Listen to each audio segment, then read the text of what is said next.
ঢাকার রাস্তায় বসলে এআই ক্যামেরা নিয়ম ভঙ্গ করলেই সক্রিয়ভাবে হবে মামলা, পুলিশের উদ্যোগকে সাধুবাদ চালকদের। দেশে পরিবর্তন সহ্য করতে না পেরে অনেকেই ইস্যু তৈরি করছে, অভিযোগ ফখরুলের মিথ্যাচার নয়, গঠনমূলক সমালোচনার আহ্বান রিজভীর। জুলাই সনদ বাস্তবায়নে বিএনপি ঐক্যবদ্ধ, বললেন আইনমন্ত্রী। যুক্তরাষ্ট্রের চুক্তি পরিবর্তন করা যাবে, জানালেন বাণিজ্যমন্ত্রী। ক্ষমতাসীন নেতার এলাকায় উন্নয়ন হচ্ছে, অভিযোগ গোলাম পরোয়ারের। নতুন সিটি কর্পোরেশন উপজেলা গঠনে বৈষম্যের অভিযোগ। এবং মাতোয়াইলে ফোমের কারখানার আগুন 4 ঘন্টা পর নিয়ন্ত্রণে, শর্ট সার্কিট থেকে আগুনের সূত্রপাত, ধারণা স্থানীয়দের। এই অবস্থায় পড়তে না চাইলে ব্যবহার করুন rainbow damp protector. Elastomer emulsion ঢাকায় দেয়াল থাকে damp proof rainbow paints, colour of জয়।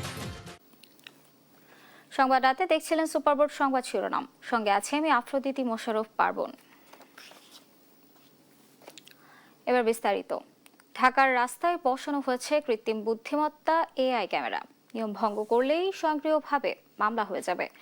রেজিস্ট্রেশনকারীর মোবাইলে চলে যাবে খুদে বার্তা, আর হাতের ইশারার বদলে সিগন্যাল নিয়ন্ত্রণেও কাজ করবে স্মার্ট এ প্রযুক্তি।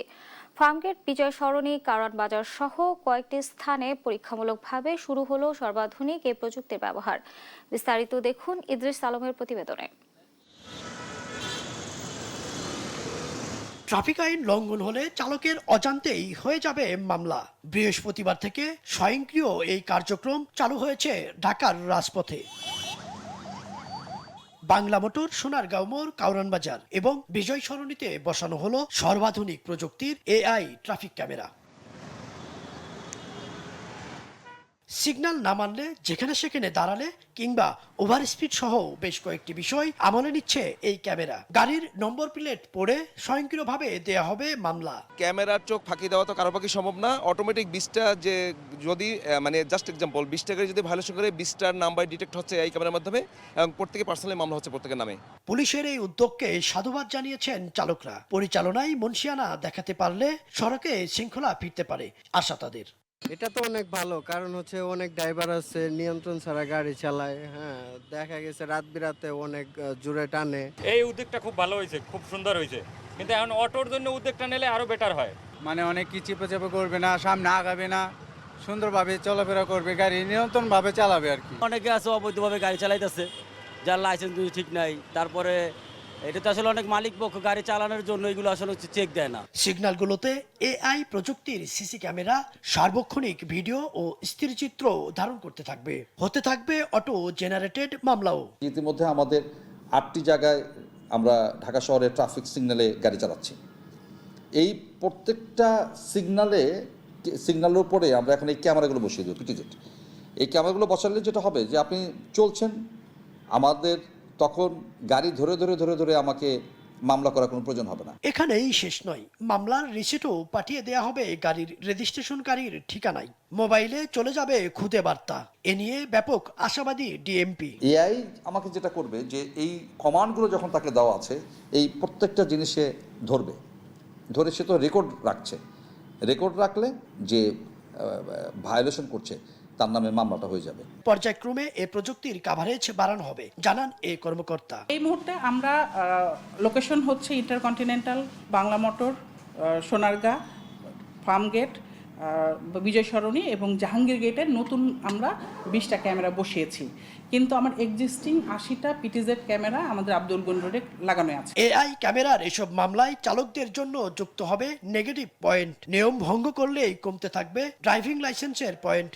শূন্য হয়ে গেলে বাতিল হবে লাইসেন্স। ইদ্রিস আলম, দেশ টিভি, ঢাকা।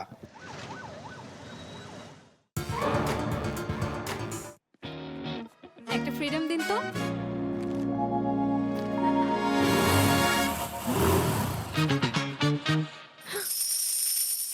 ফ্রিডম নিয়ে এলো স্কুটি নাকি গোল্ড অফার। স্টিকারে থাকা কিউআর কোড স্ক্যান করে প্যাকের ভেতরের কোডটি দাও আর প্রশ্নের উত্তর দিয়ে জিতে নাও স্কুটি অথবা গোল্ড কয়েন।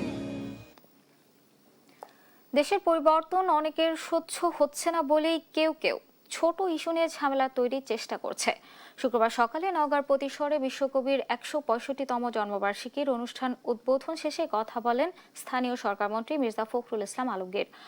বলেন, কবিগুরুকে যারা সাম্প্রদায়িক করতে চায় তাদের জ্ঞানের অভাব রয়েছে। জমিদারির দায়িত্ব নিয়ে ১৯৯১ সালে প্রথম নওগাঁর আত্রাইয়ে নিভৃত জনপদ প্রতিসরে পা রাখেন কবিগুরু রবীন্দ্রনাথ ঠাকুর। এরপর থেকে ১৯৩৭ সাল পর্যন্ত বারবার ছুটে এসেছেন এই কাছারি বাড়িতে। এখানকার প্রকৃতি, কৃষকের জীবন, সাধারণ মানুষের সুখ দুঃখই হয়ে ওঠে তার সাহিত্য সৃষ্টির অনুপ্রেরণা। প্রতিসরে বসেই কবি রচনা করেন অসংখ্য কবিতা, গল্প আর প্রবন্ধ। নওগাঁর প্রতিসরে নানা আয়োজনের মধ্য দিয়ে পালন করা হচ্ছে ১৬৫তম রবীন্দ্র জয়ন্তী। কাছারি বাড়িতে আয়োজিত অনুষ্ঠানের উদ্বোধন করেন স্থানীয় সরকার মন্ত্রী মির্জা ফখরুল ইসলাম আলমগীর। পরে আলোচনায় তিনি বলেন, যুগে যুগে মানুষকে অন্ধকার থেকে আলোর পথের দিশা দিয়েছেন কবিগুরু। রবীন্দ্রনাথকে অনেকে চেষ্টা করেন চিত্রিত করতে কিছুটা সাম্প্রদায়িক হচ্ছে। আমি মনে করি যে সেখানে তাদের জ্ঞানের অভাব আছে, অনুভবের অভাব আছে, এবং সেই ক্ষেত্রে তারা পরিষ্কার করে বোঝেন না। রবীন্দ্রনাথ বিশ্ব মানবতার কবি, এবং তার কবিতা দিয়ে আমরা আমাদের জীবনকে সেভাবে ধীরে সাজাতে পারি। এ সময় মির্জা ফখরুল আরো বলেন, দেশের পরিবর্তন অনেকের সহ্য হচ্ছে না, তাই অনেকে নানাভাবে ঝামেলা সৃষ্টির পায়তারা করছে। বারবার এখানে গণমানুষেরা পরিবর্তনের জন্য লড়াই করেছে, যুদ্ধ হয়েছে, প্রাণ দিয়েছে, পরিবর্তন আনার চেষ্টা করেছে, কিন্তু দুর্ভাগ্যক্রমে পরিবর্তন আসেনি। যে একটা হতাশাবাদী গোষ্ঠী আছে, তারা সারাক্ষণ হতাশ হয়ে যায় এবং তারা বিভিন্নভাবে এই সমাজকে আবার আপনার অস্থির করে রাখতে চায়। কবিগুরুর জন্মোৎসবে দিনভর এখানে ভিড় জমিয়েছেন সারা দেশ থেকে ছুটে আসা রবীন্দ্রপ্রেমীরা। নানা সাংস্কৃতিক অনুষ্ঠানে মুখর ছিল রবীন্দ্র স্মৃতিধন্য প্রতিসরের কাছারি বাড়ি। আপন অপু, নিউজ ডেস্ক, দেশ টিভি। বিরোধী দলকে ষড়যন্ত্র ও মিথ্যাচারের পথ পরিহার করে গঠনমূলক সমালোচনার মাধ্যমে গণতন্ত্রকে শক্তিশালী করার আহ্বান জানিয়েছেন বিএনপির সিনিয়র যুগ্ম মহাসচিব রুহুল কবির রিজভী। শুক্রবার সকালে রাজধানীর কেআইবি মিলনায়তনে দলটির অঙ্গ সংগঠনের শীর্ষ নেতাদের নিয়ে প্রধানমন্ত্রীর মতবিনিময় সভার ভেন্যু পরিদর্শন শেষে কথা বলেন তিনি। রিজভী বলেন, শুধুমাত্র বিরোধিতার জন্য বিরোধিতা করার কোনো দরকার নেই।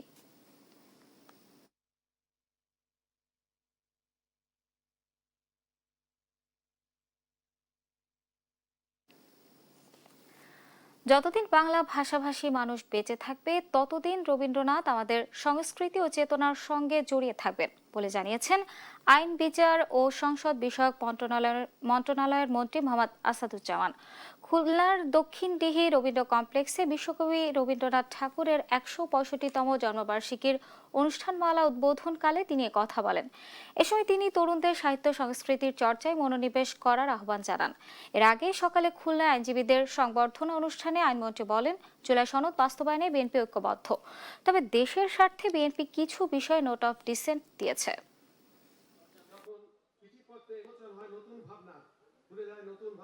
যখন রবীন্দ্রনাথের জীবনের বিভিন্ন বাঁকে বাঁকের গল্প পড়ি, যখন কাদম্বিনী দেবী এবং রবীন্দ্রনাথের কথা রঞ্জন বন্দ্যোপাধ্যায়ের বইয়ে পড়ি, তখন মনে হয় রবীন্দ্রনাথ মানুষ ছিলেন। যুক্তরাষ্ট্রের সঙ্গে বাণিজ্য চুক্তিতে দেশের স্বার্থ বিরোধী কোনো ধারা থাকলে তা পরিবর্তনের সুযোগ চুক্তির ভেতরেই রয়েছে বলে জানিয়েছেন বাণিজ্যমন্ত্রী খন্দকার আব্দুল মুক্তাদির। শুক্রবার দুপুরে সিলেট আন্তর্জাতিক বিমানবন্দর সংলগ্ন ২২ টিলা ন্যাচারাল পার্কের উন্নয়ন কাজ পরিদর্শন শেষে কথা বলেন তিনি। আরও বলেন, জ্বালানির মূল্যবৃদ্ধির প্রভাব দেখিয়ে নিত্য প্রয়োজনীয় পণ্যের দাম অযৌক্তিকভাবে বাড়ানোর গ্রহণযোগ্য নয়।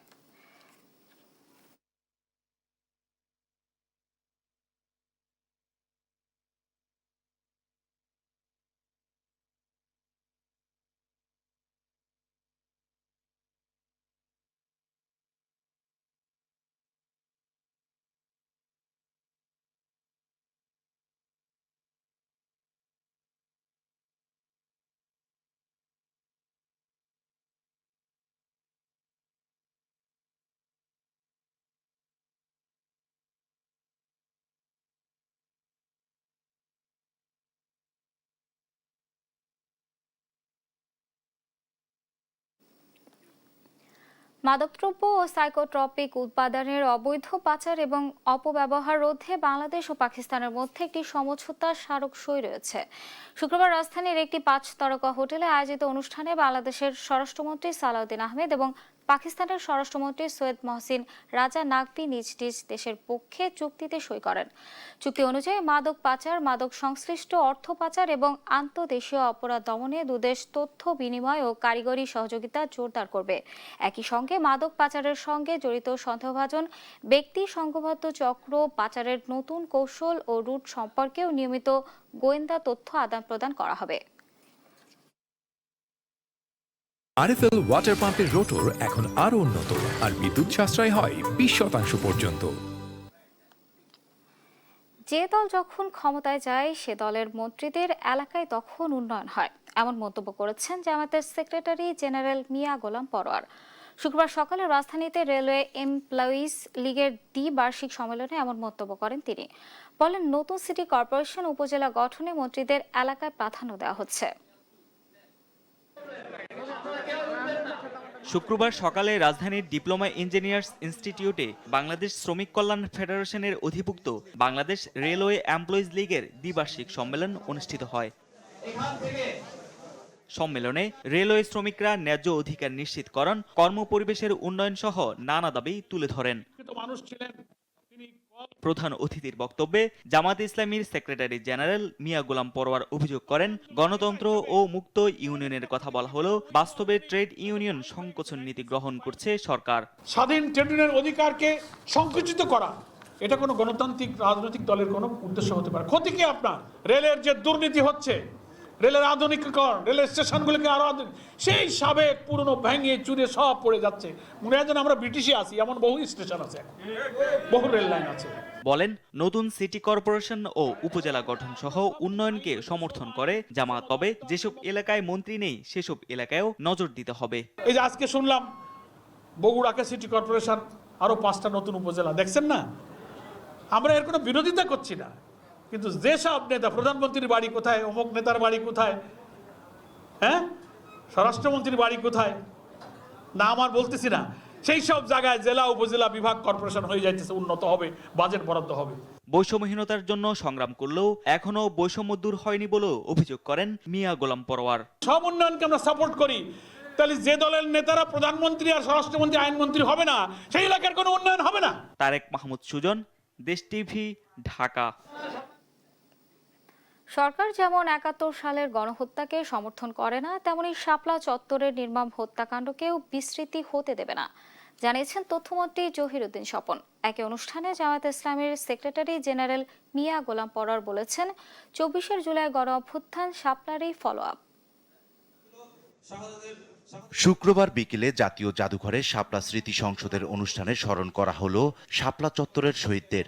যে মুক্তির পথরেখা তৈরি করে দিয়েছে, ইনশাআল্লাহ এ পথে চলে। অনুষ্ঠানে স্মারক গ্রন্থ ও শহীদ নামার মোড়ক উন্মোচন করা হয়। শাপলার শহীদ গাথা শীর্ষক আলোচনায় 2013 সালের 5 মের সেই গণহত্যার স্মৃতিচারণ করেন বক্তারা। রক্তের উপরে দাঁড়িয়ে হলো যদি বাংলাদেশে কোনো গেরুয়া সন্ত্রাসের একটু ছিটেফোঁটা আসার চেষ্টা করা হয়, আমরা রক্ত দিয়ে ইনশাআল্লাহ প্রতিরোধ করব তাদেরকে। যে শহীদ পরিবাররাও তাদের সন্তান যে শহীদ হয়েছে সেই তথ্যটা দিতে ভয় পাচ্ছিল, কারণ ফ্যাসিবাদী সরকার এই শাপলা গণহত্যাকে ইতিহাসের পাতা থেকে মুছে দেওয়ার জন্য সকল ধরনের চেষ্টা তারা চালিয়েছে।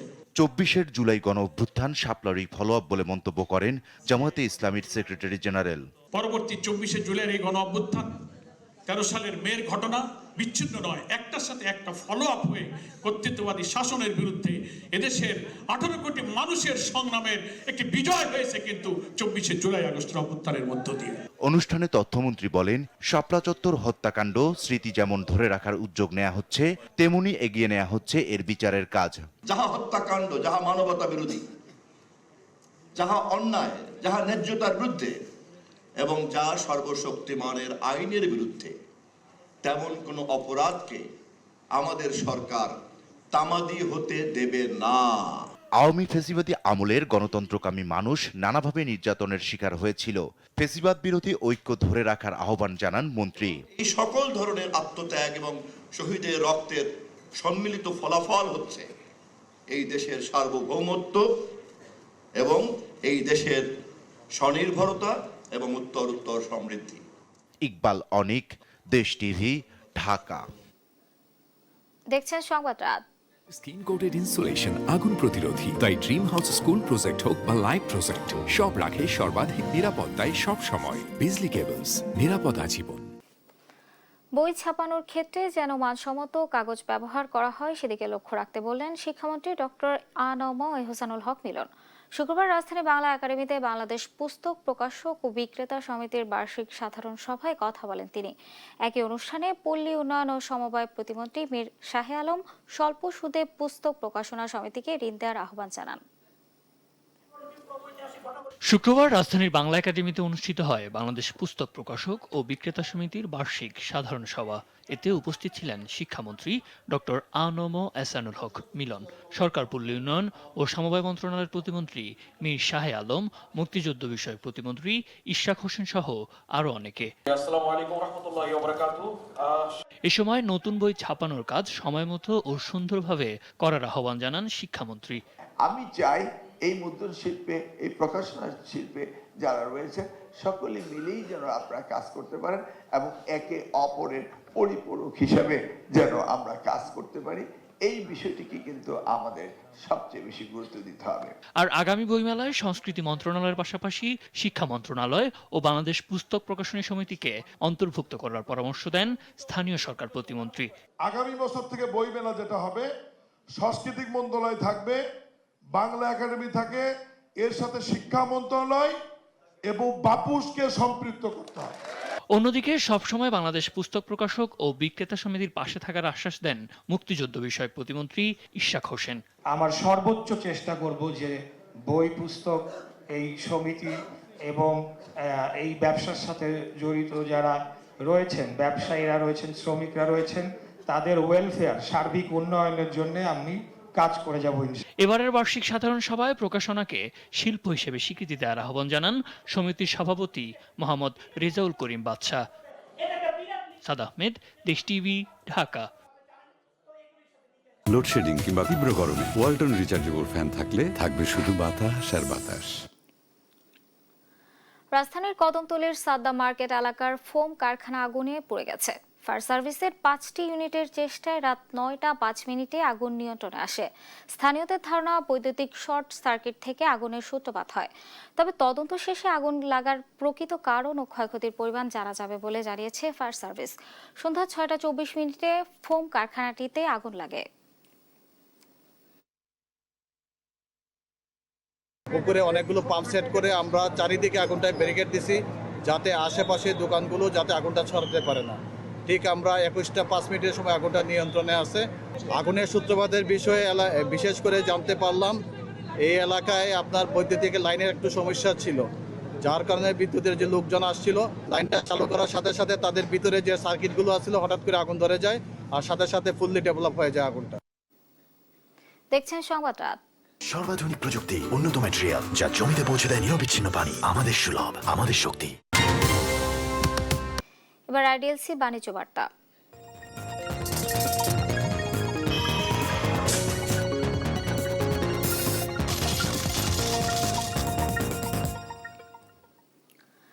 বিগত সরকারের দুঃশাসনের কারণে দেশের অর্থনীতির প্রবৃদ্ধি ও ভিত্তি দুটোই ভঙ্গুর হয়ে গেছে মন্তব্য করেছেন অর্থনীতিবিদ ডক্টর এ মাসরুর রিয়াজ। তিনি বলেন, অর্থনৈতিক সংস্কার না হলে প্রবৃদ্ধি বাড়বে না। জানান, আওয়ামী লীগ আমলের যেসব প্রকল্প হাতে নেওয়া হয়েছিল সেগুলো ছিল অতি মূল্যায়িত। আসছে বাজেট নিয়ে শুক্রবার সকালে রাজধানীর বিএফডিসিতে ছায়া সংসদ বিতর্কের আয়োজন করে ডিবেট ফর ডেমোক্রেসি। আজকে ওই ইয়েমেনেতে সিভিল ওয়ার চলতেই আছে। এতে সরকারি দল হিসেবে জগন্নাথ বিশ্ববিদ্যালয় আর বিরোধী দল হিসেবে অংশ নেয় শেরেবাংলা কৃষি বিশ্ববিদ্যালয়। মধ্যপ্রাচ্যের যুদ্ধের ফলে সৃষ্ট সংকট আর দেশের আভ্যন্তরীণ সংকট আসন্ন বাজারে কি প্রভাব ফেলবে তা যুক্তিতর্কের মাধ্যমে তুলে ধরেন বিতর্কিকরা। ডিবেট ফর ডেমোক্রেসির চেয়ারম্যান বলেন, বাজেট বাস্তবায়নে সবচেয়ে গুরুত্বপূর্ণ হলো দুর্নীতি বন্ধ করা। এই দুর্নীতির লাগাম টেনে রাখা সম্ভব না হলে কিন্তু বাজেট বাস্তবায়ন সম্ভব হবে না। রাজনৈতিক সদিচ্ছা না থাকলে বাজেট বাস্তবায়ন সম্ভব হবে না। সুতরাং বাজেট বাস্তবায়নের জন্য সবচেয়ে বড় বেশি জরুরি সেটি হচ্ছে কি দুর্নীতির লাগাম টেনে ধরা, দুর্নীতি বন্ধ করা এবং রাজনৈতিক যে সদিচ্ছা সেই সদিচ্ছার প্রতিফলন ঘটানো। অনুষ্ঠানে অর্থনীতিবিদ ডক্টর এম মাসরুর রিয়াজ বলেন, অর্থনৈতিক সংস্কার না হলে অর্থনৈতিক প্রবৃদ্ধি বাড়বে না, অর্থনীতিও শক্ত ভিত্তি পাবে না। প্রথম সমস্যা আমার ভিত্তি এবং প্রবৃদ্ধির চাকা দুটোই ভঙ্গুর। দ্বিতীয় প্রবলেম, আমাদের অর্থনৈতিক সুশাসন ভেঙে পড়েছিল কমপ্লিটলি। অর্থনৈতিক সুশাসন ছাড়া প্রবৃদ্ধির চাকা যেটা আপনি চালু করতে পারবেন টেকসই হবে না। ডক্টর ইউনূসের অন্তর্বর্তী সরকারের সময়ে অর্থনীতি সংস্কার শূন্য অবস্থায় ছিল মন্তব্য করে তিনি বলেন, অন্তর্বর্তী সরকার সংস্কার করার সুযোগ পেয়েও করতে পারেনি, যার প্রভাব এখন বিএনপি সরকারের উপরে পড়েছে। নিয়াজ মুর্শেদ, দেশ টিভি, ঢাকা। নিজেদের ছোট ছোট স্বপ্ন পূরণে সবাই মিলে যায় খুশির মিছিলে। 40 বছর ধরে এমন অসংখ্য খুশির মিছিলে ছিল আইডিএলসি, থাকবে আগামীতেও। দেখছেন সংবাদ রাত।